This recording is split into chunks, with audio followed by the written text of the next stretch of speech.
আচ্ছা, মানে একটু কল্পনা করা যাক। ধরুন রূপপুর পারমাণবিক বিদ্যুৎ কেন্দ্রের মতো একটা মেগা প্রজেক্ট, বা ধরুন জাতীয় গ্রিড পরিচালনার জন্য অত্যন্ত জটিল একটা টেকনিক্যাল নিয়োগ পরীক্ষা চলছে। হ্যাঁ, বেশ সিরিয়াস একটা পরিবেশ। রাইট। তো একজন চাকরি প্রার্থী হয়তো খাতা পেয়ে খুব আশা করছেন যে সেখানে ট্রান্সফরমারের কোর লস, অপ্যাম্প বা থার্মোডাইনামিক্স নিয়ে কোনো বিশাল কঠিন গাণিতিক সমস্যা থাকবে। সেটাই তো স্বাভাবিক, তাই না? একদম। কিন্তু পাতা উল্টাতেই দেখা গেল সেখানে জ্বলজ্বল করছে টি.এস. এলিয়েটের কবিতা দ্য ওয়েস্টল্যান্ডের মনস্তাত্ত্বিক শূন্যতা নিয়ে একটা প্রশ্ন। ও আচ্ছা। হ্যাঁ, আর ঠিক পরের প্রশ্নেই জানতে চাওয়া হয়েছে রবীন্দ্রনাথ ঠাকুরের গীতাঞ্জলি প্রথম কোন ভাষায় প্রকাশিত হয়েছিল। মানে একটু অদ্ভুত না ব্যাপারটা? হ্যাঁ, বেশ ধাক্কা খাওয়ার মতোই। মানে কেন একটি রাষ্ট্র তার সিভিল সার্ভেন্ট বা ইলেকট্রিক্যাল ইঞ্জিনিয়ারদের কবিতা সাহিত্যের ইতিহাস নিয়ে পরীক্ষা নিচ্ছে? এটা আমার কাছে আসলে একটা বড় খটকা লেগেছে। এটা আসলে সনাতন চিন্তাধারায় বেশ অদ্ভুত ঠেকতে পারে। কারণ আমরা তো সাধারণত প্রযুক্তি এবং শিল্পকলাকে দুটো সম্পূর্ণ ভিন্ন মেরুর বিষয় বলে ধরে নিই। হ্যাঁ, একটা সায়েন্স আর একটা আর্টস। ঠিক। কিন্তু আমরা যদি এই প্রশ্নপত্রগুলোর স্তূপ একটু গভীরভাবে বিশ্লেষণ করি, তাহলে একটা সম্পূর্ণ ভিন্ন চিত্র ফুটে ওঠে। আর ঠিক সেটাই আমরা আজকের এই বিস্তারিত আলোচনায় করব। আমাদের হাতে কিন্তু ২০২৬ সালের বেশ কিছু নিয়োগ পরীক্ষার সোর্স মেটেরিয়াল রয়েছে। হ্যাঁ, অনেকগুলো সোর্স। নেস্কো, পল্লী বিদ্যুতায়ন বোর্ড, পিডব্লিউডি, বিএফ, বিপসা থেকে শুরু করে একদম বিসিএস পরীক্ষার একগাদা প্রশ্নপত্র। আর স্টাডি গাইড বাইরে থেকে দেখলে এই তথ্যগুলোকে খুব বিশৃঙ্খল বা এলোমেলো মনে হতে পারে। অনেকটা জগা খিচুড়ি মনে হতে পারে আর কি। হ্যাঁ, একদম তাই। কিন্তু আমাদের আজকের লক্ষ্য হল স্রেফ সিলেবাস পড়ে শোনানো নয়, বরং এই প্রশ্নগুলোর পেছনের মেকানিজম বা অন্তর্নিহিত কারণগুলো বোঝা। মানে তারা আসলে কি খুঁজছে? ঠিক, এগুলো আসলে ২০২৬ সালের একজন আধুনিক, যাকে বলে টেকনোক্র্যাট বা বহুমুখী চিন্তাবিদ গড়ে তোলার একটা নিখুঁত ব্লুপ্রিন্ট। এবং মজার ব্যাপার হলো, এই ব্লুপ্রিন্টটা শুরুই হয়েছে একটা বিশাল বৈশ্বিক ক্যানভাসে। বৈশ্বিক ক্যানভাস মানে? মানে ধরুন, আপনি যদি কেবল একজন লোকাল সাবস্টেশন ইঞ্জিনিয়ারও হন, আপনাকে বুঝতে হবে যে আপনার এই স্থানীয় পাওয়ার গ্রিড আসলে পুরো পৃথিবীর সাপ্লাই চেইনের সাথে ওতপ্রোতভাবে জড়িয়ে আছে। আচ্ছা, এই কানেকশনটাই আসলে সবচেয়ে অদ্ভুত লেগেছে আমার কাছে। তাই নাকি? হ্যাঁ, মানে প্রশ্নপত্রগুলোতে আন্তর্জাতিক বাণিজ্য রুট বা ভূ রাজনীতি নিয়ে এমন কিছু প্রশ্ন আছে যা দেখলে মনে হবে এটা হয়তো কোনো ফরেন সার্ভিসের পরীক্ষা। রাইট, কূটনীতিবিদের মতো। ঠিক, যেমন ধরুন ইউরোপের ডাবলিন রেগুলেশন নিয়ে প্রশ্ন এসেছে। যেটা মূলত বৈশ্বিক অভিবাসন সংকট আর অ্যাসাইলাম পলিসি নিয়ে কাজ করে। হ্যাঁ, আবার মালাক্কা ডিলিমা নিয়ে জানতে চাওয়া হয়েছে, যা মূলত পূর্ব এশিয়ার পরাশক্তিগুলোর সামুদ্রিক জ্বালানি নিরাপত্তার সাথে জড়িত। এমনকি অ্যামেক বা ওই যে India middle east Europe economic corridor, এসব মেগা প্রজেক্টের কথাও আছে। হ্যাঁ, এই বিষয়টা বেশ ইন্টারেস্টিং। আমি আসলে এই আন্তর্জাতিক রুটগুলোকে একটা বিশাল বৈশ্বিক বৈদ্যুতিক সার্কিটের সাথে তুলনা করতে চাই। ও চমৎকার একটা উপমা। সার্কিট হিসেবে চিন্তা করলে বিষয়টা অনেক পরিষ্কার হয়। তাই না? ধরুন এই মালাক্কা প্রণালী বা আইমেক হলো সেই গ্লোবাল সার্কিটের অত্যন্ত গুরুত্বপূর্ণ নোড বা মাস্টার সুইচ। একদম মাস্টার সুইচ। এগুলোর যে কোনো একটা যদি বিকল হয়ে যায় বা কোথাও ধরুন শর্ট সার্কিট হয়, তাহলে পুরো বিশ্বের সাপ্লাই চেইন ডাউন হয়ে যেতে পারে। কিন্তু আমার প্রশ্নটা অন্য জায়গায়। কি প্রশ্ন? মালাক্কা প্রণালীতে কোনো জিওপলিটিক্যাল টেনশন চললে চীনের বা আমেরিকার কি সমস্যা সেটা তাদের বিষয়, কিন্তু দেশের ভেতরে ধরুন ডেস্কে বসে থাকা একজন সাধারণ ইঞ্জিনিয়ার বা সরকারি কর্মকর্তার কেন এই বিষয়গুলো জানা এতটা জরুরি? আর কর্ঠনে ই আর্থনায়ের আইসোলেটেড বা বিচ্ছিন্ন কোনো দ্বীপ নয়। মালাক্কা প্রণালীর মেকানিজমটা একটু ভেঙে বলি। হ্যাঁ, একটু বুঝিয়ে বলুন। এই সরু সামুদ্রিক পথটি দিয়ে বিশ্বের একটি বিশাল অংশের জ্বালানি তেল এবং কয়লা পরিবাহিত হয়, তাই না? রাইট, প্রচুর জাহাজ যায় ওখান দিয়ে। এখন সেখানে যদি কোনো ভূরাজনৈতিক উত্তেজনার কারণে সাময়িক একটা ব্লক বা জ্যাম তৈরি হয়, মানে যুদ্ধ বা ওই জাতীয় কিছু? হ্যাঁ, তার সরাসরি চেইন রিয়াকশন এসে পড়বে আমাদের মতন আমদানি নির্ভর দেশের ওপর। বিশ্ববাজারে তেলের দাম হু হু করে বাড়বে। ওহ, আচ্ছা। তখন আমাদের যে পাওয়ার প্ল্যান্টগুলো বিদেশ থেকে আসা ফার্নেস অয়েল বা কয়লার ওপর নির্ভরশীল, তাদের উৎপাদন খরচ রাতারাতি দ্বিগুণ হয়ে যাবে। তার মানে মালাক্কা প্রণালীর একটা ছোট ব্লকেজ সরাসরি আমিনবাজার বা রামপুরা সাবস্টেশনের লোডশেডিংয়ের কারণ হতে পারে? একদম তাই। একজন ইঞ্জিনিয়ার হয়তো টেকনিক্যালি খুব দক্ষ, তিনি হয়তো ফল্ট কারেন্ট বা রিলে সেটিং খুব ভালো বোঝেন, হ্যাঁ, টেকনিক্যাল নলেজ অনেক ভালো। কিন্তু তিনি যদি এই ম্যাক্রো ইকোনমিক মেকানিজম না বোঝেন, তিনি কখনোই গ্রিডের জন্য দীর্ঘমেয়াদী এবং সাশ্রয়ী পাওয়ার ডিসপ্যাচ শিডিউল তৈরি করতে পারবেন না। বুঝতে পেরেছি। আচ্ছা, এই জায়গাটিতেই প্রশ্নপত্রের আরেকটা বিষয় আমাকে বেশ ভাবাচ্ছে। কোন বিষয়টা? এখানে সেন্ট্রাল ব্যাংক ডিজিটাল কারেন্সি বা ECNY এর পাইলট প্রজেক্ট নিয়ে প্রশ্ন আছে। হ্যাঁ, চীনের ডিজিটাল কারেন্সি। ঠিক। আবার বাংলাদেশ যে LDC বা স্বল্পোন্নত দেশের তালিকা থেকে গ্র্যাজুয়েশন করছে, হ্যাঁ, LDC গ্র্যাজুয়েশন। সেই গ্র্যাজুয়েশনের 3টি নির্দিষ্ট মানদণ্ড, যেমন মাথাপিছু আয়, মানব সম্পদ সূচক এবং অর্থনৈতিক ও পরিবেশগত ভঙ্গুরতা সূচক, এগুলো নিয়ে বিস্তারিত জানতে চাওয়া হয়েছে। এখন আমার কথা হলো, একজন প্রজেক্ট ডিরেক্টর বা সিভিল সার্ভেন্টকে এই মানদণ্ডগুলো মুখস্থ করতে হচ্ছে কেন? সে তো আর ইকোনমিস্ট না। কারণ LDC গ্র্যাজুয়েশন কেবল একটা নাম বা স্ট্যাটাস নয়, এর সাথে ফান্ডিংয়ের সরাসরি মেকানিজম যুক্ত আছে। ফান্ডিং মানে প্রজেক্টের টাকার কথা বলছেন? বেশ কঠিন হয়ে যায়। ও রাইট, সুদের হার বেড়ে যায়। ঠিক ধরেছেন। তাই একজন ইঞ্জিনিয়ার বা আমলা যখন 2027 বা 2030 সালের জন্য কোনো হাই ভোল্টেজ সাবস্টেশন বা মেগা প্রজেক্টের নকশা করবেন, তাকে জানতে হবে যে এই প্রজেক্টের ফান্ডিং আর আগের মতো সহজে আসবে না। মানে তাকে হিসাব নিকাশ অনেক সাবধানে করতে হবে। হ্যাঁ, তাকে কস্ট বেনিফিট অ্যানালাইসিস অনেক বেশি নিখুঁত করতে হবে। আর ডিজিটাল কারেন্সির ব্যাপারটা হলো, ওই যে ECNY, হ্যাঁ, আন্তর্জাতিক জ্বালানি বাণিজ্য যদি ধীরে ধীরে ডলারের বিকল্প কোনো ডিজিটাল কারেন্সির দিকে শিফট করে, তবে সেটার সরাসরি অর্থনৈতিক প্রভাব আমাদের দেশের পাওয়ার সেক্টরের পেমেন্ট মেকানিজমেও পড়বে। এই বৈশ্বিক জ্বালানি এবং অর্থনীতির মেকানিজম আসলে আমাদের সরাসরি নিয়ে যায় দেশের ভেতরের জাতীয় গ্রিডের ফিজিক্যাল কেবলগুলোতে। একদম, দেশের ভেতরের সিস্টেমে। কারণ আমি দেখেছি সোর্স মেটেরিয়ালগুলোতে গ্লোবাল পলিটিক্সের পরে অত্যন্ত গভীরে গিয়ে কিছু মারাত্মক টেকনিক্যাল প্রশ্ন করা হয়েছে। যেমন ধরুন, রূপপুর পারমাণবিক বিদ্যুৎ কেন্দ্রের গ্রিড সিঙ্ক্রোনাইজেশন। ও, এটা তো বেশ জটিল একটা প্রক্রিয়া। হ্যাঁ, এটা তো সাধারণ কোনো ব্যাপার নয়। রূপপুরের বিদ্যুৎকে জাতীয় গ্রিডে যুক্ত করতে হলে ভোল্টেজ, ফ্রিকোয়েন্সি এবং ফেজ অ্যাঙ্গেল, এই 3টি জিনিসকে একদম নিখুঁতভাবে মেলাতে হয়। একটু এদিক ওদিক হলেই বিশাল বিপদ। ঠিক, শুধু তাই নয়, integrated energy and power master plan বা IEPMP 2023 অনুযায়ী 2041-এর ক্লিন এনার্জি টার্গেট নিয়েও প্রশ্ন আছে। হ্যাঁ, গ্রিন এনার্জি শিফট। কাপ্তাইয়ের প্রথম সোলার প্ল্যান্ট এবং কুতুবুদিয়ার বায়ুবিদ্যুৎ কেন্দ্র নিয়েও আলোচনা আছে। এবং এই ক্লিন এনার্জিতে ট্রানজিশন করার জন্যই কিন্তু আমাদের পাওয়ার গ্রিডের আর্কিটেকচার পুরোপুরি বদলে ফেলতে হচ্ছে, যা এই পরীক্ষার প্রশ্নগুলোতেও খুব স্পষ্টভাবে উঠে এসেছে। ঠিক বলেছেন। যেমন একটা বড় ট্রানজিশনের কথা বারবার এসেছে, সনাতন প্রিপেড মিটারের বদলে অ্যাডভান্সড মিটারিং ইনফ্রাস্ট্রাকচার বা AMI। হ্যাঁ, AMI সিস্টেম। এবং স্কাডা সিস্টেমের ব্যবহার। আচ্ছা, ট্রান্সমিশন লস বা বিদ্যুতের সিস্টেম লস তো অনেক পুরনো একটা সমস্যা, তাই না? হ্যাঁ, বহু বছরের পুরনো সমস্যা।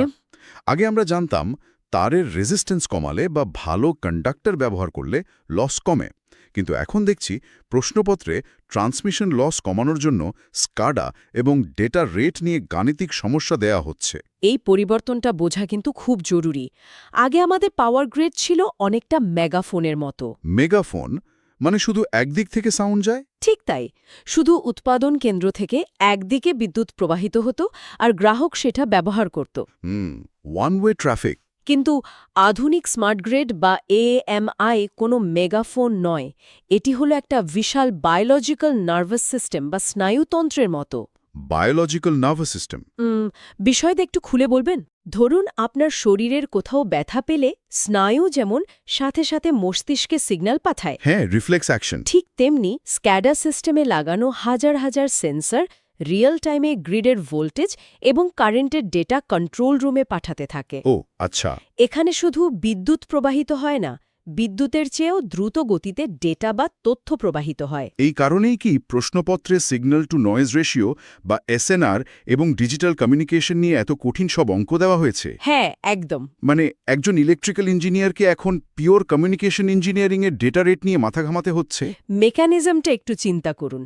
ধরুন রূপপুরে হয়তো একটা সাবস্টেশনে হঠাৎ করে ভোল্টেজ স্পাইক করেছে। আচ্ছা, সেন্সর সেটা ডিটেক্ট করে কন্ট্রোল রুমে একটা ডিজিটাল সিগন্যাল পাঠালো, ধরুন বাইনারি কোড 10-10-10। বাইনারি 0 আর 1। হ্যাঁ, কিন্তু ট্রান্সমিশন লাইনের আশেপাশে থাকা বিশাল ম্যাগনেটিক ফিল্ড বা নয়েজের কারণে সেই সিগন্যালটা ডিস্টর্টেড হয়ে 10-10-11 হয়ে গেল। ডেটা করাপ্ট হয়ে গেল। রাইট, এটাকে আমরা বলি লো সিগন্যাল টু নয়েজ রেশিও বা এসএনআর। মানে আসল সিগন্যালের চেয়ে বাইরের নয়েজ বা কোলাহল বেশি শক্তিশালী হয়ে গেল। ঠিক, তখন কি হবে জানেন? কিভাবে? রিসিভার ওই ভুল সিগন্যালটা বুঝতে পারবে না, ফলস্বরূপ রিলে ট্রিপ করার যে কমান্ড যাওয়ার কথা ছিল সেটা যাবে না। সর্বনাশ! আর চোখের পলকে একটা বিশাল ট্রান্সফর্মার ব্লো আউট হয়ে পুরো একটা জেলা হয়তো অন্ধকারে ডুবে যাবে। বাপরে, এই কারণে তাহলে 2026 সালের একজন ইঞ্জিনিয়ারকে কেবল হাই ভোল্টেজ বুঝলে চলে না। না, তাকে বুঝতে হয় কিভাবে নয়েজ ক্যান্সেল করে একটা নিখুঁত ডিজিটাল কমান্ড পাঠাতে হয়। আর ঠিক একইভাবে এএমআই সিস্টেমগুলো কোনো মানুষ না পাঠিয়েই কেবল ডেটা অ্যানালাইসিস করে বলে দিতে পারে কোথায় অবৈধ সংযোগ আছে। হ্যাঁ, কোথায় বিদ্যুৎ চুরি হচ্ছে, বা কোথায় ট্রান্সমিশন লস হচ্ছে, তারা সোর্স এবং ডেস্টিনেশনের রিয়েল টাইম ডেটা ম্যাচ করেই লস বের করে ফেলে। এটা আসলেই একটা যুগান্তকারী শিফট। সত্যি যুগান্তকারী। কিন্তু এই স্মার্ট গ্রিড আর ডেটা রেটের জগৎ থেকে যখন আমি প্রশ্নপত্রের একদম শেষ অংশে গেলাম, আচ্ছা, আমি সত্যি বলতে রীতিমতো কনফিউজড হয়ে গেছে। কেন? সেখানে কি পেলেন এমন? আমরা এতক্ষণ দেখলাম স্কাডা সিস্টেম কিভাবে গ্রিডকে ফিজিক্যাল ব্ল্যাকআউট থেকে বাঁচায়, তাই না? হ্যাঁ, কিন্তু এরপর পরীক্ষার প্রশ্নগুলো এমন এক জায়গায় মোড় নিয়েছে যেন তারা পরীক্ষার্থীর ইথিক্যাল বা নৈতিক ব্ল্যাকআউট ঠেকানোর চেষ্টা করছে। নৈতিক ব্ল্যাকআউট মানে? বিজ্ঞানের অংশে পারমাণবিক বোমার আবিষ্কারক যে রবার্ট ওপেনহেইমারের নাম জানতে চাওয়া হয়েছে। ওহ, ওপেনহাইমার। আবার অ্যাসিড বৃষ্টির জন্য দায়ী সালফার ডাইঅক্সাইড এবং নাইট্রোজেন ডাইঅক্সাইড গ্যাস নিয়ে প্রশ্ন আছে। এগুলো তো সরাসরি প্রযুক্তির ইম্প্যাক্ট বা প্রভাব নিয়ে প্রশ্ন। রাইট। ওপেনহেইমারকে নিয়ে প্রশ্ন করাটা শুধু ইতিহাসের সাধারণ জ্ঞান নয়, পারমাণবিক বোমার আবিষ্কারক হিসেবে ওপেনহেইমার যে নৈতিক সংকটে ভুগেছিলেন, হ্যাঁ, উনার ওই বিখ্যাত আফসোস। সেটা কিন্তু একজন আধুনিক প্রযুক্তিবিদের জন্য বিশাল একটা কেস স্টাডি। আপনি যখন কোনো প্রযুক্তি তৈরি করবেন, সেটার চূড়ান্ত পরিণতি কি হতে পারে সেই দূরদর্শিতা থাকাটা খুব জরুরি। সেটা মানলাম। ধরুন অ্যাসিড বৃষ্টির কারণ জানলে একজন ইঞ্জিনিয়ার হয়তো কয়লাভিত্তিক বিদ্যুৎ কেন্দ্রের এমিশন বা দূষণ কমানোর দিকে বেশি জোর দেবেন। একদম তাই। কিন্তু এর পরের অংশটা পুরোপুরি অবিশ্বাস্য। কি আছে সেখানে? সিলেবাসের সাহিত্যের অংশে মাইকেল মধুসূদন দত্তের মেঘনাদবধ কাব্য, আলেকজান্ডার পোপের কবিতা, আচ্ছা, টি.এস. এলিয়টের দ্য ওয়েস্টল্যান্ড এবং ও হেনরির ছোট গল্প নিয়ে গভীর প্রশ্ন করা হয়েছে। এখানেই আসলে একজন সাধারণ কর্মী এবং একজন লিডারের পার্থক্য তৈরি হয়। কিন্তু আমি যদি একটু রূঢ়ভাবে বাস্তবতার নিরিখে প্রশ্নটা করি। হ্যাঁ, করুন। ধরুন রাত 2টোর সময় যখন আমিনবাজার সাবস্টেশন ট্রিপ করে অর্ধেক ঢাকা শহর অন্ধকার হয়ে যাবে, তখন কি আলেকজান্ডার পোপের কবিতা বা মেঘনাদবধ কাব্য জানাটা কোনো কাজে আসবে? একটা ব্লো আউট হওয়া ক্যাপাসিটর কি টি.এস. এলিয়টের লাইন আউড়ে ঠিক করা যাবে? না, তা যাবে না। তাহলে এই সাহিত্য বা আর্টস ঢোকানোটা কি স্রেফ এক ধরনের ইন্টেলেকচুয়াল গেট কিপিং বা আভিজাত্য দেখানোর চেষ্টা নয়? আপনার এই চ্যালেঞ্জটা খুবই লজিক্যাল। সারফেস লেভেলে দেখলে মনে হবে সাবস্টেশন ঠিক করার সাথে তো কবিতার কোনো সম্পর্কই নেই। সেটাই তো মনে হচ্ছে। কিন্তু মেকানিজমটা একটু ভিন্নভাবে চিন্তা করুন। এই নির্দিষ্ট সাহিত্যগুলোই কেন বাছাই করা হয়েছে? কেন? মেঘনাদবধ কাব্য হল বাংলা সাহিত্যের প্রথম মহাকাব্য, যা কিন্তু প্রচলিত হিরোভেলেন ডাইনামিককে পুরোপুরি উল্টে দিয়েছিল। হ্যাঁ, রামায়ণকে অন্য অ্যাঙ্গেল থেকে লেখা। ঠিক, যেখানে রামকে দেখানো হয়েছিল মানবিক দুর্বলতা সম্পন্ন হিসেবে আর রাবণকে দেখানো হয়েছিল ট্র্যাজিক হিরো হিসেবে। এটি একজন পাঠককে আসলে কি শেখায়? দৃষ্টিকোণ বদলানো। এক্স্যাক্টলি, এটি কগনিটিভ ফ্লেক্সিবিলিটি বা চিন্তার নমনীয়তা শেখায়। আচ্ছা। যখন একটা বিশাল লেগেসি পাওয়ার গ্রিড ফেল করে, তখন অনেক সময় প্রচলিত ম্যানুয়াল বা রুল বুক কাজ করে না। হ্যাঁ, তখন তো ইনস্ট্যান্ট ডিসিশন নিতে হয়। তখন একজন ইঞ্জিনিয়ারকে সম্পূর্ণ ভিন্ন একটা দৃষ্টিকোণ থেকে বা আউট অফ দ্য বক্স চিন্তা করে সমস্যাটার সমাধান বের করতে হয়। বুঝতে পারছি। যে মস্তিষ্ক 19 শতকের একটা কবিতায় দৃষ্টিভঙ্গির ওই সূক্ষ্ম পরিবর্তন ধরতে পারে, সেই মস্তিষ্ক একটা জটিল ইঞ্জিনিয়ারিং সমস্যারও কিন্তু বিকল্প সমাধান ভাবতে পারে। দারুণ একটা পয়েন্ট বলেছেন। তার মানে সাহিত্য আসলে সরাসরি ক্যাপাসিটর ঠিক করে না, না, করে না। কিন্তু যে মস্তিষ্কটা ক্যাপাসিটর ঠিক করবে তার নিউরাল পাথওয়ে বা অ্যানালিটিক্যাল স্কিলকে শানিত করে। একদম। আবার ধরুন টি.এস. এলিয়টের the wasteland. হ্যাঁ, ওই কবিতাটার কি প্রাসঙ্গিকতা! এটা প্রথম বিশ্বযুদ্ধ পরবর্তী সমাজের হতাশা, বিচ্ছিন্নতা আর শূন্যতার একটা অপূর্ব দলিল। একজন সিভিল সার্ভেন্ট বা ইঞ্জিনিয়ার যে সমাজের জন্য পলিসি বানাচ্ছেন বা স্মার্ট গ্রেড তৈরি করছেন, সেই সমাজের মনস্তত্ত্ব না বুঝলে তার তৈরি করা প্রযুক্তি কোনোদিন সাস্টেনেবল বা টেকসই হবে না। এটা খুব গভীর একটা কথা। আবার ধরুন ও হেনরির ছোট গল্প। তার গল্পগুলো কেন বিখ্যাত? কারণ শেষে একটা অপ্রত্যাশিত টুইস্ট থাকে। ঠিক। এটি আমাদের শেখায় যে রিয়েল ওয়ার্ল্ড সিস্টেমগুলো সবসময় সরল রেখায় চলে না। হ্যাঁ, বাস্তব জীবন আর থিওরি তো এক নয়। আপনি একটা পলিসি বানাবেন আর সব একদম ঠিকঠাক চলবে। বাস্তবতা আসলে এমন নয়। অপ্রত্যাশিত পরিণতির জন্য প্রস্তুত থাকার এই যে মনস্তাত্ত্বিক ট্রেনিং, সেটা সাহিত্য খুব চমৎকারভাবে দেয়। এখন পুরো ছবিটা আমার কাছে বেশ স্পষ্ট হচ্ছে। আমরা যদি আজকের এই পুরো আলোচনাটা একটু রিক্যাপ করি, হ্যাঁ, করা যাক। তাহলে দেখব আমরা মূলত একটা ইন্টেলেকচুয়াল জার্নির ভেতর দিয়ে গেলাম। রাইট। আমরা শুরু করেছিলাম বৈশ্বিক সার্কিট দিয়ে, কিভাবে ডাবলিন রেগুলেশনের মতো অভিবাসন নীতি কিংবা মালাক্কা প্রণালীর জিওপলিটিক্স সরাসরি আমাদের দেশে জ্বালানি এবং অর্থনীতিকে নিয়ন্ত্রণ করে। একদম গ্লোবাল থেকে লোকাল। সেখান থেকে আমরা ঢুকলাম ফিজিক্যাল গ্রিডে, কিভাবে স্কাডা সিস্টেম এবং ডিজিটাল ডেটা ট্রান্সমিশন লসকে কেবল একটা তারের সমস্যা থেকে বের করে একটা ডেটা সায়েন্সের সমস্যায় পরিণত করেছে। হ্যাঁ, মেগাফোন থেকে নার্ভাস সিস্টেম। এবং শেষ পর্যন্ত আমরা দেখলাম কিভাবে এই ফিজিক্যাল গ্রিডকে নিয়ন্ত্রণ করার জন্য এমন একটা মস্তিষ্ক দরকার, যার ভেতরে শুধু অ্যালগোরিদম নয়, বরং মানবিকতা, নৈতিকতা এবং সাহিত্যের বোধ আছে। এই সোর্স মেটেরিয়ালগুলো আসলে প্রমাণ করে যে 2026 সালের পৃথিবীতে টিকে থাকতে হলে জ্ঞানকে কোনো নির্দিষ্ট বক্সের ভেতর আটকে রাখলে চলবে না। ঠিক, সব বিষয়ের মধ্যেই একটা অদৃশ্য সংযোগ বা কানেকশন রয়েছে। অবশ্যই। তবে আলোচনার একদম শেষে এসে একটা বিষয় নিয়ে বেশ ভাবনার জায়গা তৈরি হয়। আমরা দেখলাম এই প্রশ্নপত্রগুলো কতটা বৈচিত্র্যময় এবং গভীর। হ্যাঁ, ব্যাপক। ট্রান্সফরমারের কোর লস থেকে শুরু করে নোবেল শান্তি পুরস্কার বিজয়ীর নাম কিংবা টি.এস. ইলিয়টের মেটাফোর, সবকিছুই এই একটা পরীক্ষার খাতায় যাচাই করা হচ্ছে। সত্যি, এটা বিশাল একটা বুদ্ধিবৃত্তিক ক্যানভাস। কিন্তু এখানেই একটা প্রভোকেটিভ বা উস্কানিমূলক প্রশ্ন জাগে। কি রকম? এই যে এত এত তথ্য, এতগুলো বিষয়ের ওপর দক্ষতা, এগুলো কি আসলেই একজন মানুষের কাজের দক্ষতা বা তার সত্যিকারের যোগ্যতা মাপার নিখুঁত মাপকাঠি? এটা একটা খুব ভ্যালিড প্রশ্ন। নাকি আমাদের এই তীব্র প্রতিযোগিতাপূর্ণ সমাজে, যেখানে একটা পদের বিপরীতে হাজার হাজার তরুণ পরীক্ষা দেয়, হ্যাঁ, প্রতিযোগিতা তো প্রচণ্ড, সেখানে অনেক বেশি প্রার্থীর মধ্যে থেকে কয়েকজনকে বেছে নেওয়ার জন্য এটি একটি অত্যন্ত জটিল এবং সুনিপুণ ফিল্টার বা ছাঁকনি মাত্র? এটা ভাবার মতো একটা বিষয়। একবার ভাবুন তো, ডাবলিন রেগুলেশন মুখস্থ করলে বা গীতাঞ্জলির প্রকাশের ইতিহাস নিখুঁতভাবে বলতে পারলে কি সত্যিই বাস্তবে একজন ভালো প্রজেক্ট ডিরেক্টর বা সাবস্টেশন অ্যাটেন্ডেন্ট হওয়া যায়? গ্যারেন্টি দেওয়া কঠিন।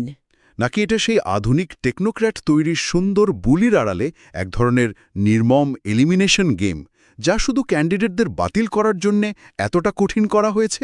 এটাও অস্বীকার করার উপায় নেই। এই পরীক্ষাগুলো কি সত্যি আধুনিক রেনেসা মানব তৈরির কারখানা, নাকি শুধুই একটা জটিল ধাঁধা? এই প্রশ্নটার উত্তর এক একজনের দৃষ্টিভঙ্গি অনুযায়ী এক এক রকম হতে পারে। অবশ্যই। তাই উত্তরটা খোঁজার দায়িত্ব আজ ছেড়ে দিচ্ছি তাদের উপর, যারা এই ব্লুপ্রিন্টের ভেতর দিয়ে নিজেদের ভবিষ্যৎ গড়ার চেষ্টা করছেন। আপনারা ভাবুন, বিশ্লেষণ করুন। আজকের মতো আমাদের এই গভীর আলোচনা এখানেই শেষ করছি।